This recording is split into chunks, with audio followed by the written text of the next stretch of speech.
6 éven aluliak számára nem ajánlott. Montana, 1887. Arany. Drága kövek. Csupa értékes holmi. Ideje lépnünk, Hawk! Kezd meleg lenni a helyzet.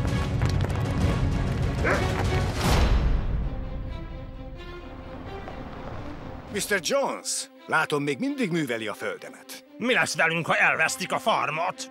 Eladnak annak, aki a legtöbbet fizet értünk. Holnap érkezik meg a nagyapa különleges csomagja. Lehet, hogy egy vagyont öröklünk. Hello, a nevem Timber. Jaj, nekünk. Most nagy a baj! Egy legendás kincs. Jó ég, ez ő! Hawk Jones! És a kutyája Monty. Monty utolsó leszármazottja vagyok. Egy megoldatlan rejtély. Mikey, egy térkép a régi bányához. Tudod, mit jelenthet ez? Az elrejtett kincs csak arra vár, hogy egy bátor kincskereső megtalálja.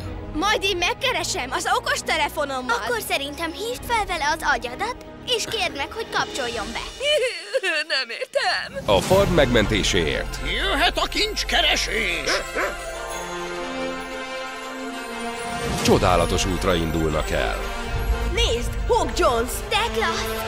A családunk több mint 50 éve keresi már a kincset. Ha Stonewall előttünk bukkan a kincsre, akkor minden oda veszhet. Nem adjuk fel. Egy életre szóló kaland. Jaj, nekem nem hoztam úszógújt.